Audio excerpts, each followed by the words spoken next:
morning. So, today we are going to discuss what are genres, which is specific reference to film genres. So, as most of us here know that genres literally mean a category or a type. A typical genre is a collection of instantly recognizable stylistic features. In literature, for example, you have, I am talking very broadly now, literary genre of poetry or drama or fiction, short story, non-fiction. So, these are the broad genres, the broad categories. You might very often come across courses like course in drama or a course in let us say poetry or fiction. A subcategory would be a course in American drama or Latin American fiction. So, those are subgenre which form an integral part of a broader category. So, likewise in cinema also we have genres. Some of the most recognizable or rather instantly recognizable genres are the Western. We are basically talking in the American context. The Western, so far we have been talking very often about Western being an out and out American product, American creation or Hollywood creation. So, Western and gangster, they are the most popular genres of American drama.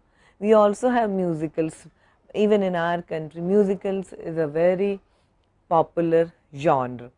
We have thriller, and then we have spy genre, which is a subgenre of a broader category like an action movie.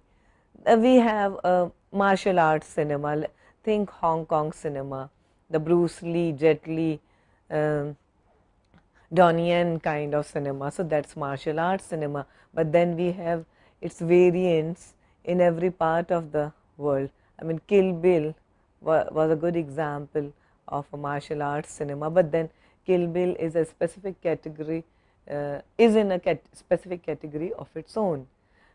We also have a very popular romantic comedy, the popularly called rom-com, and then we have science fiction. We have already done films like Blade Runner, and which was based on Do Androids Dream of Electric Sheep, Philip K. Dick's novel, and we have also done the Matrix trilogy. So, those are the popular genres of cinema, but then we have many more, and we are going to look at how genres are defined and categorized and analyzed, and then we will be discussing gangster as a popular genre, because gangster cinema is of course it is a Hollywood product, but then even in our own country it has become a very important genre of cinema, and then we will see how Indian cinema has interpreted and reinterpreted the genre of gangster cinema. So, genre usually what does it evoke? It evokes the look of the characters, physical environment and significant objects. We are going to read that in detail. So, what is the look of the character, what are the objects, how are iconographies formed in genres. Genres identities usually what purpose do they serve? The basic purpose that they serve is to preserve a film's integrity. In one of my earlier classes, Shweta was asking, and she answered that rom-com happens to be her favorite genre. My response to that was, someone would who is a follower or an admirer of romantic comedy as a film genre, filmmakers usually make a movie to cater to that specific group of audience. but so the way the film is marketed and advertised and projected, it's aimed at a particular group or subgroup of audiences. So let's assume a movie like Clueless, Alicia Silverstone, and we had a remake of that in Hindi, Aisha. So films like Clueless or Aisha, they cater to a particular group, they cater to a niche group. That's largely female audience, girls who would be interested in maybe the lighter pursuits of life, The Devil Wears Prada. Okay, but then think of another genre like the Bourne trilogy or James Bond movies. So these genres or these groups of films, they have their own fan following. So that's what I mean when I say that genres preserve a film's integrity and identity. Genres cater to a group of audience, and people go to a movie expecting something out of it. So followers of romantic comedies, they go to a movie like The Devil Wears Prada or Clueless, expecting something out of it. You have a movie like The Shop Around the Corner, Lubish's movie, which was remade as You Got Mail, Tom Hanks and Meg Ryan. So a popular romantic comedy screenplay was by Nora Ephron. These kinds of films, they have their own following. Okay, so when you advertise a movie like this is a remake of a very popular romantic comedy of the 40s, The Shop Around the Corner, and then the audiences in the 90s, they expect an updated version of the same film. For example, Clueless is advertised as a contemporary updated version of Jane Austen's Emma, and Aisha is advertised in India as an updated version of Emma, yes, but also a remake of something like Clueless.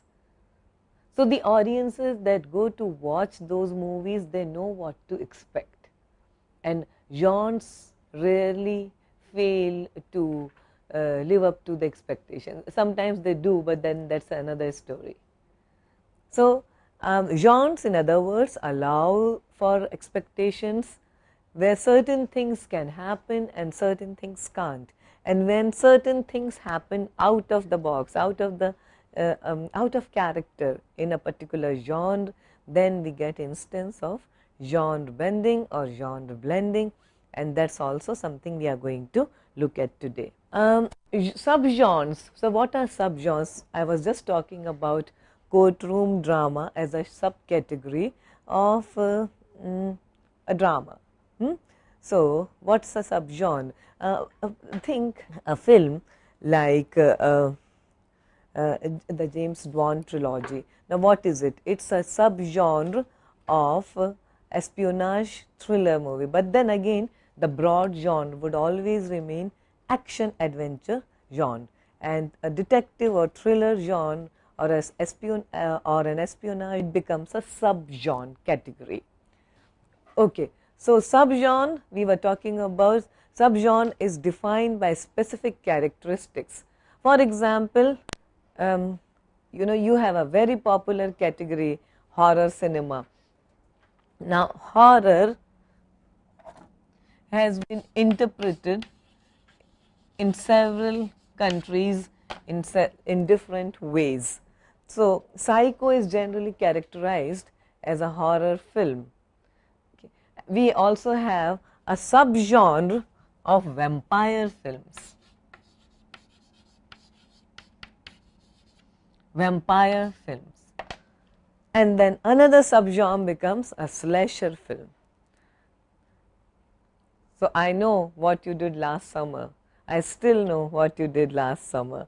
So those films become a subgenre of the broad category horror cinema. Now they, as we were talking about, genres cater to a particular audience, and when you have a horror, perhaps yes, it is catering to a particular group of audience, but when you have slasher cinema or J horror, then the niche group gets more visible, more defined, more redefined. Okay, so you know that perhaps you are targeting an age group which is between 16 and 25. Okay, and those are the age groups that generally enjoy J horror and slasher films. We have post-apocalyptic cinema, which is a subgenre of science fiction. A movie like The Road, which was based on Cormac McCarthy's novel, is you can categorize it as a subgenre of science fiction. Noah, we have already discussed Noah at length in one of our earlier classes. Noah is a category of gangster cinema, and we will see how Noah becomes a category of gangster cinema and why it happened. We have already discussed Hays Code to some extent. We have sports films like our own Chak De India was a very popular sports film. Sports films in India unfortunately are not very popular, not very common, but Chak De India happened to be an exception because perhaps because of the presence of a star. Okay, so sports films are a very good example or of subgenre of drama category, because there is a lot of drama, there is a lot of action as well as dialogue and high conflict, strong characterization. These are the features we discussed in one of our earlier classes. How are movies made? So we talked about a strong narrative, plot, then we talked about characterization and conflict. Conflict creates high drama in most sport movies. Moneyball, yeah, Brad Pitt's. So that's a very popular and successful example of a sport film, and it's a drama. Any Given Sunday, Oliver Stone's. Okay, it's one of the most inspirational films of all time. That is a subcategory of drama. Then we also have courtroom dramas, another subgenre of drama. The Lincoln Lawyer, I think Matthew McConaughey, is a very popular. To Kill a Mockingbird, starring Gregory Peck, which won him his only Academy Award. To an extent, even a movie like Scent of a Woman, which ends in almost like jury-like setting, where the boy is on trial, he is about to be expelled, and then Colonel Frank Slade comes and defends him. So those kinds of, Scent of a Woman is a very good example of a typical drama. It has lots of drama, a lot of conflict. It's also a coming of age kind of film, especially for the boy. And it's a journey which these two men take and how they evolve over a period of weekend. Theoretically, a lot of work has been done. There has been a theoretician, Dudley Andrews, whose theories we are going to consider. But then a very recent book comes from someone called Rick Altman, who has written a book, Film/Genre. It's not slasher film, but it's a film genre. So what does he say? The gist of the book is that the genre film uses the same material over and again, and it's not said in a derisive way. It's a very positive statement about genre films.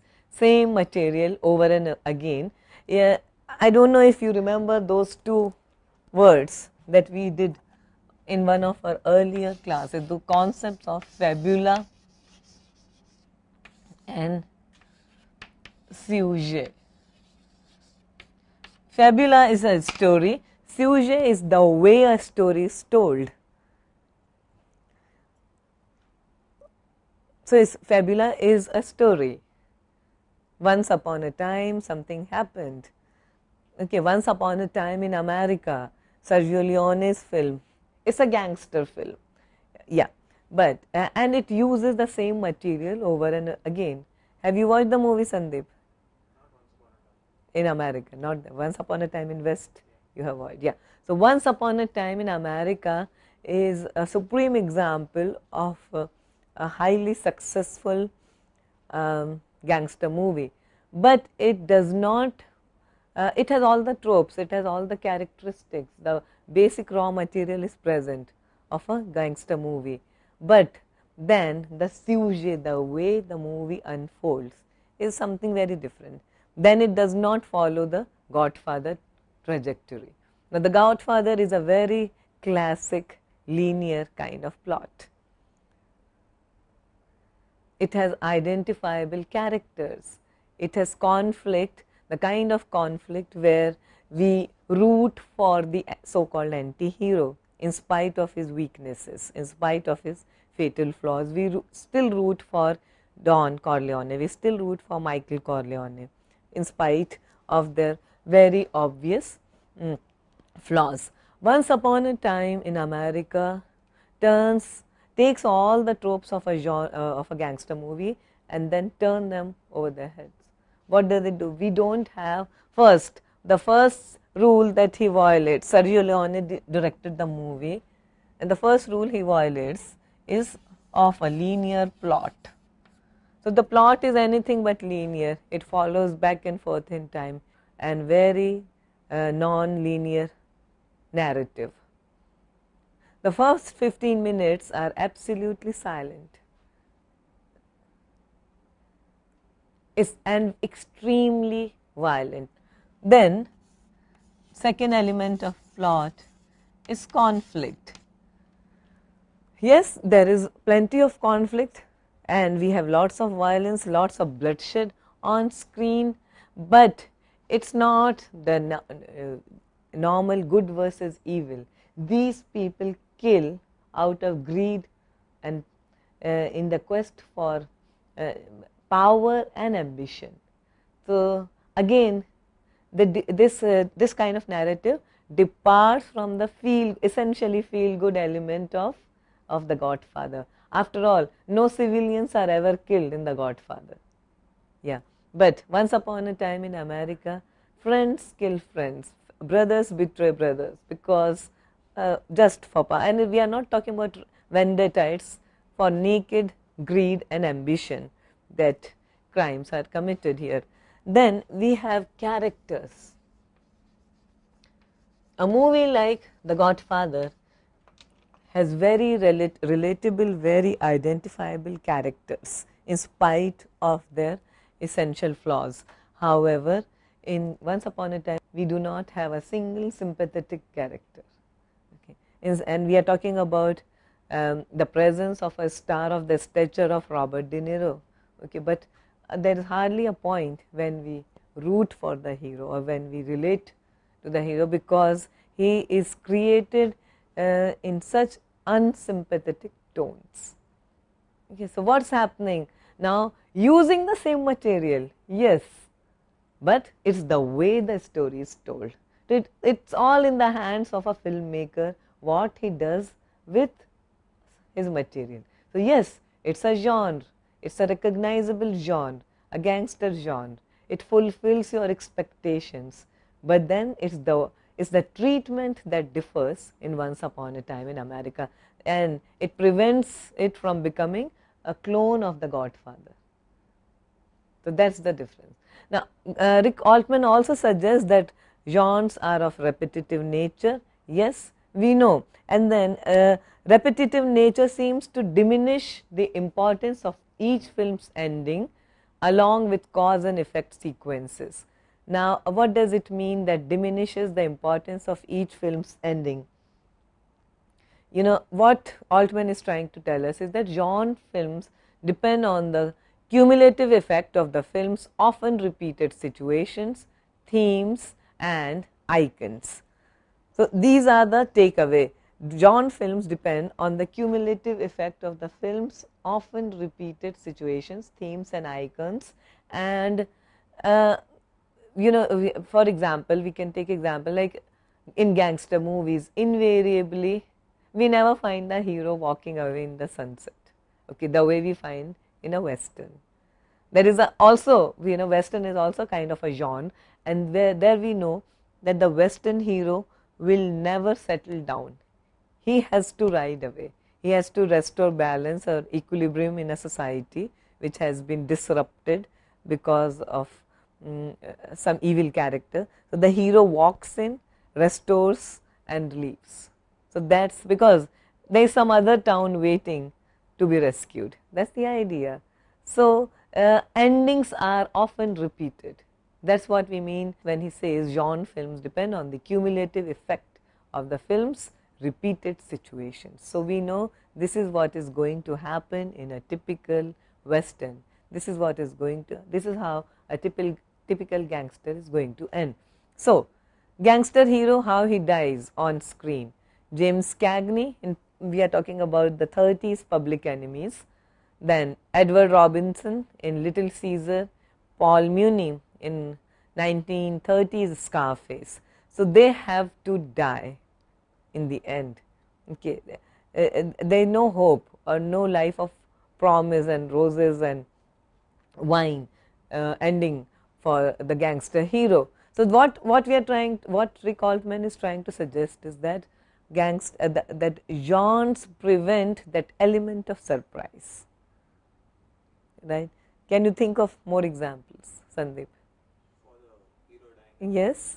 Is there any gangster movie where you have seen the hero not dying? Recently, Ben Affleck's The Town. Okay. At the end of the movie, he escapes and police can't catch him. He leaves. Mm. And in a way, even the Goodfellas is. In a way, yeah, but the Goodfellas is quite different in the sense that it's a life on the run. He will never find peace.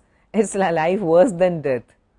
Okay, where he lives a life which is, he knows that the sum total of his life has come to nothing. Okay, he lives in a kind of a witness protection program and is always threatened, always lives under the looming shadow of threat. So it's a very inglorious kind of an end for that hero, Ray Liotta character. Okay, so he is not from where he started and the way he ended. So it almost ends with a whimper, not with a bang, the way Scarface ends. Think Al Pacino's end in Scarface, the 1983. I mean, he ends with a bang, right? Have you watched the movie? Yes. So that's the way gangsters are supposed to die. But again, in Once Upon a Time in America, the ending is extremely ambiguous. There are two gangsters there. One is played by James Woods, and of course, the leading man is Robert De Niro.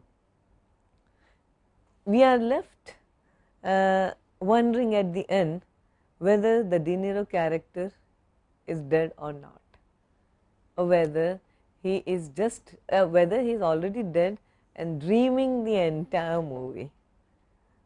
Okay, so it ends on a very ambiguous note. Okay, we just find a truck driving towards him, and then it passes him by, and then he looks on. So whether the idea that is that if his life has been a garbage truck, that a truck that collects garbage and takes away. Is that what Sergio Leone is suggesting? Or whether he has been moved over by that particular garbage truck and is taken away to be disposed, for his body to be disposed. So you never know how it ends. But again, it's a very inglorious ending. He doesn't die a hero's death. How does Johnny Depp die in Public Enemies? He's shot dead.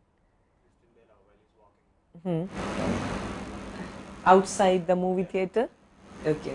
So that they have taken from John Dillinger's real life.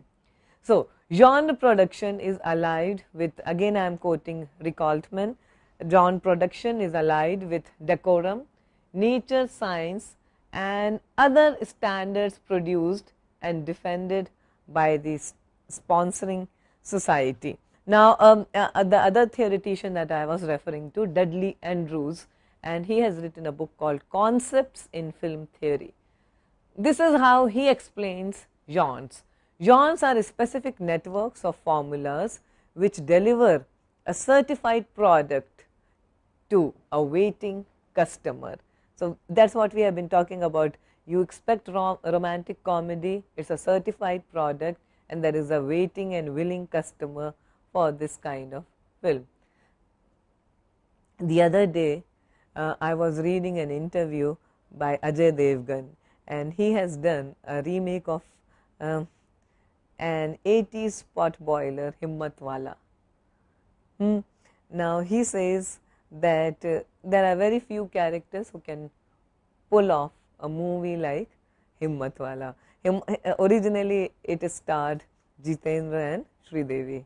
It's a regular masala pot boiler, and but it was a smash success. It was a huge blockbuster, and it spawned off a series of clones. After that, we would find the same pair enacting the same kinds of dances and the same kinds of, the comic subplot and the same kinds of comic villains.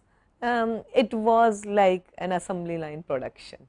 And now, why go back to that genre of cinema? Why go back to the Himmatwala kind of 30 years down the line, when cinema has progressed so much, when people are making films like Gangs of Wasipur, where a movie which Martin Scorsese has praised. Yeah, and then why do we need a Himmatwala now? Because there is a set of audience willing to lap it up.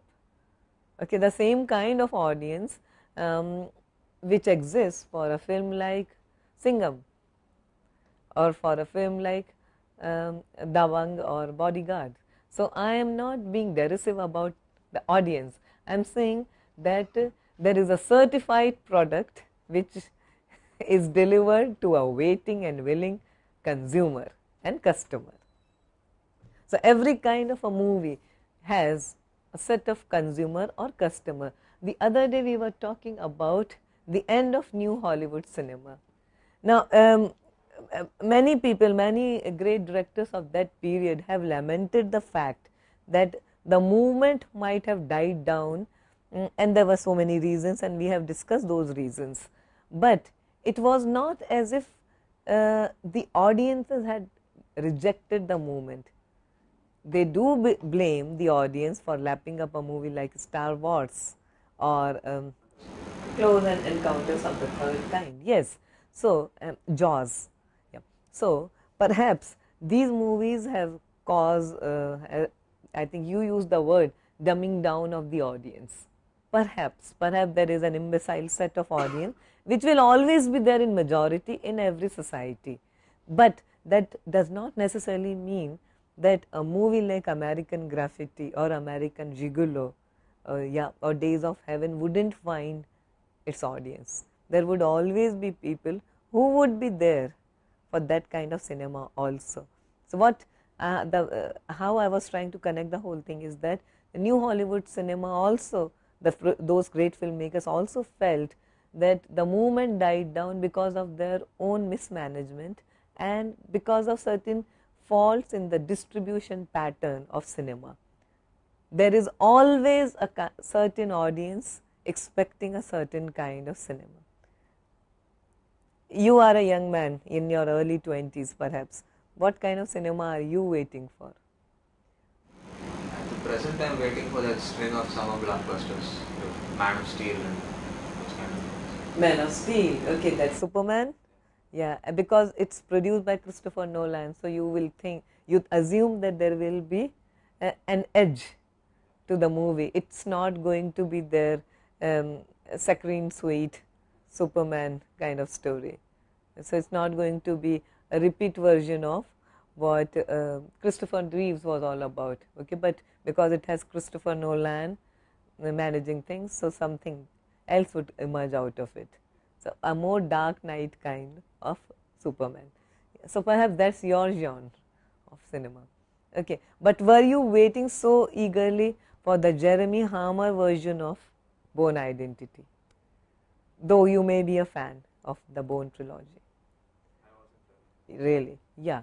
So it's a number of things that make a genre, and star presence becomes an integral feature of a genre. So therefore, Ajay Devgan is right when he says only few actors can pull off a Himmatwala. You see, even for that brand of cinema, you need a certain kind of star presence. Convince big enough, okay, who enjoys that kind of fan following, which ensures a kind of opening for that kind of cinema, which ensures a kind of backing for that kind of cinema. Perhaps Salman Khan can pull that off.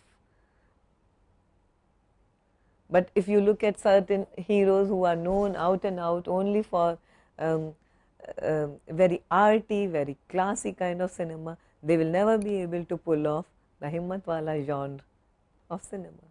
So genres deliver a certified product to a certain, you know, much of our pleasure of watching Bourne trilogy comes, yes, they are very well made films, and some of us who have read the original novel, Robert Ludlum's novel, we know what to expect. But then the second part and the third part, they deviated from the original plot. But the first plot was quite faithful to the novel, and we knew what to expect. And of course, the way Matt Damon essayed the role. So much of the film's pleasure came out of that. But when another actor reprises the same role, we feel let down. No one was, but it's the same, like, you know, stardom plays such an important part in making a genre. Can you imagine any other actor in a Mission Impossible series? You will feel terribly let down, terribly cheated if someone else does. So genres have to satisfy certain expectations. Genres ensure the production of meaning by regulating the viewer's relation to the images and narratives constructed for them. Genres construct the proper spectator their own consumption. So that's what genres construct, a kind of spectator, and that spectator becomes a willing and regular consumer of that particular product. It's like creating a brand. Okay, you have a so I'm just now at this point going to read you a quotation from this book by D.K. Holm. It's called Essential Quentin Tarantino. And what does, because we have been talking about how genres function, how genres satisfy certain expectations. Genres are like brands and they cater to consumers. Yes, so it's like, you know, you use a certain quality or brand of toothpaste, you wouldn't go for anything else. So perhaps the girl next door is not waiting for Man of Steel. Okay, she might be expecting Anna Karenina or The Great Gatsby.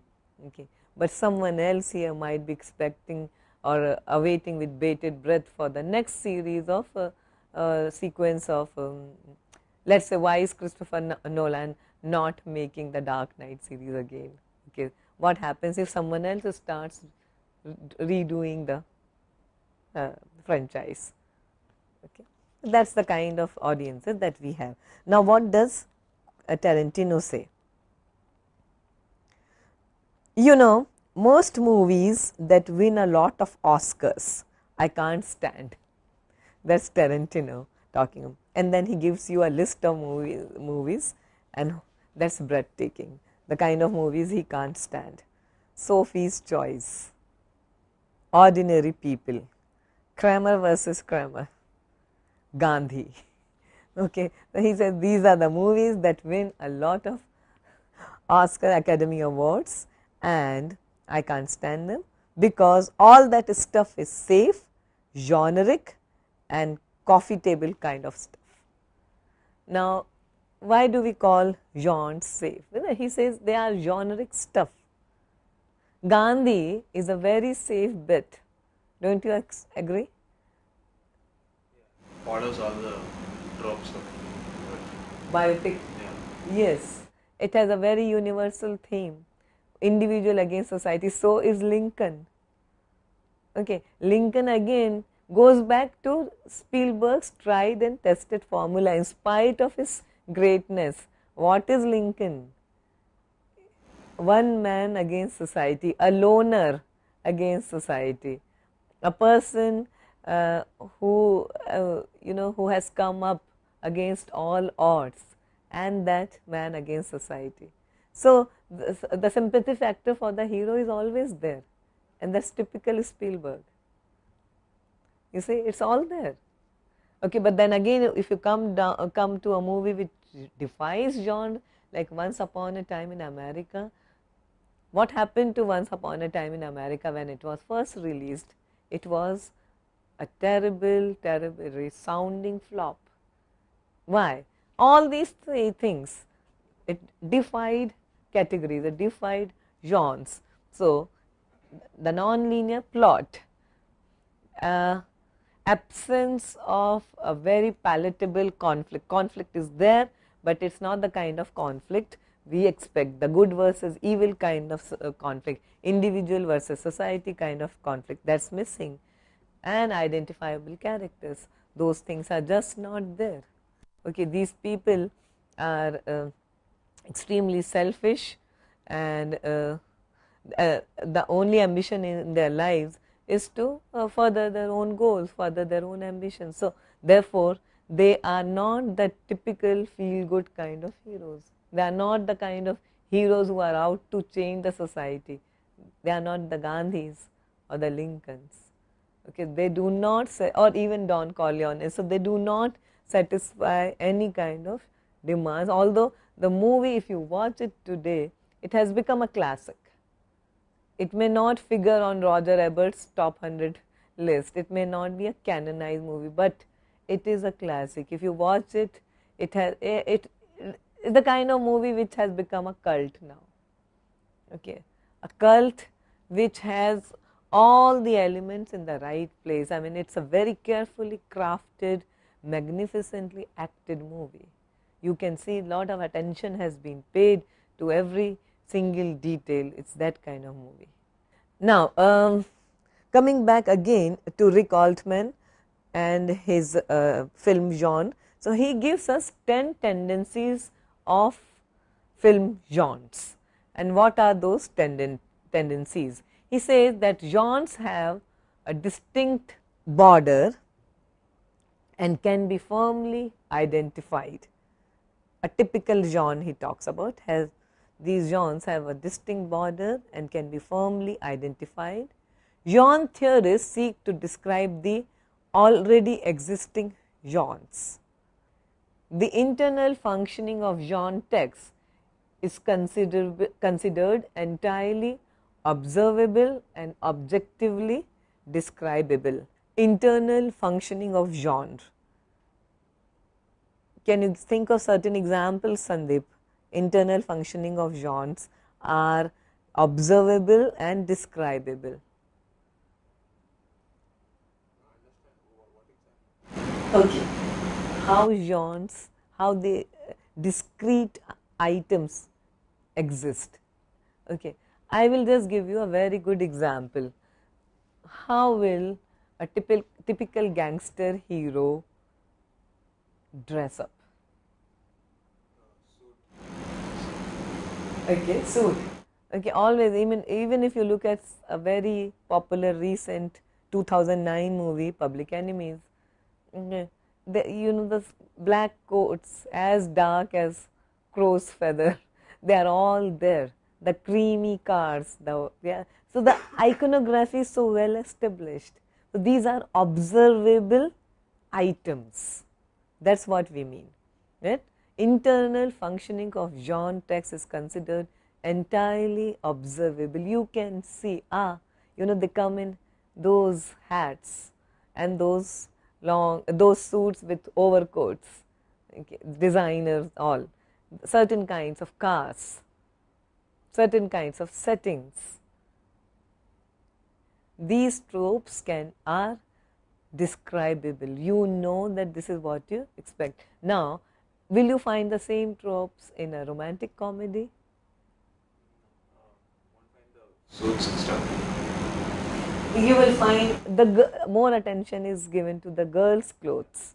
Yeah, the boy can be dressed anyhow. I mean, if he is a rich boy or maybe a tycoon kind of a hero, he will be dressed likewise. But the girl is equally important. Okay, so plenty of attention is paid to detailing the girl's character. Girl is a very integral part in a romantic comedy. Woman is a girl or woman, but the female character is extremely important in a romantic comedy, and these can be described. So, you know, can you give me some very good examples from a typical romantic comedy? I give you one example. You've got Mail, Sleepless in Seattle. As good as it gets. As good as it gets. Or the recent one for which Jennifer Lawrence has won her Academy Award. Silver Lining Playbook. Yeah, Silver Lining Playbook. Yeah, so do you think that's a good example of romantic comedy? Now, do you think enough attention is given to both leading characters? How to Lose a Guy in 10 Days. So, both the male and the female leads are given equal importance, and these films, they have a standard mise en scène. Okay, what is mise en scène? The way people dress, the soundtrack, the lights, the setting, they are of a certain kind which are observable and describable. So, you've got Mail, such a feel good movie, and are you going to find interplay of lights and shadows there in You've Got Mail, like a Noah? No, but in a typical Noah, typical gangster, yes, you will find. So, instantly recognizable features and characters, that is what we mean, describable. You look at certain kind of mise en scène and you say, this is a romantic comedy. You watch a melodrama. The other day we were talking about Douglas Sirk's Written on the Wind, All That Heaven Allows, when we were discussing classic Hollywood. And we said, a woman's picture, a melodramatic woman's picture will always have certain kind of mise en scène, which is instantly recognizable. You will have statue of Venus on one end and a statue of Cupid, a little Cupid, marble Cupid in another end. Will you find that in a gangster movie? Cupids and Venuses? No. You will find whatever is latest in the guns or the drugs deal. So, those are the standard observable features. Rick Altman further says that texts with similar characteristics systematically generate similar readings, similar meanings, and similar uses. So, again we are talking about genres, and genres are texts with similar characteristics. They generate similar readings, similar meanings, and similar uses. So, when you talk about an action genre, and a subgenre is a superhero movie, okay, and superhero movie can be described and be compared only with another superhero movie. You can't compare superhero movie with a romantic comedy, right? Unless, but when you make a superhero, the Dark Knight kind of a superhero movie, then you can compare it with film noir or film or even gangster, okay, because certain similarities do exist because of the way the Dark Knight character has been constructed by Nolan, the way he interprets. Okay, so you know that this is a Christopher Nolan, he is an author, this is the kind of movie he makes. We know his hero, we know his hero who is always morally ambivalent. He has shown us earlier in smaller films, Insomnia, Memento.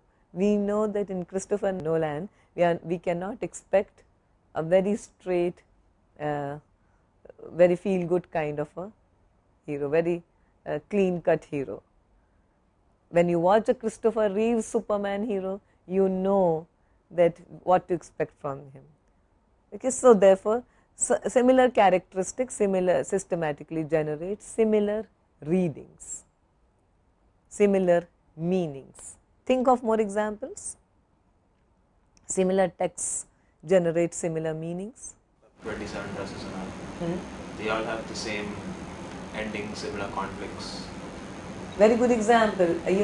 I would like to think of two classic romantic comedies of the 80s and 90s, Notting Hill and Four Weddings and a Funeral, both starring Hugh Grant.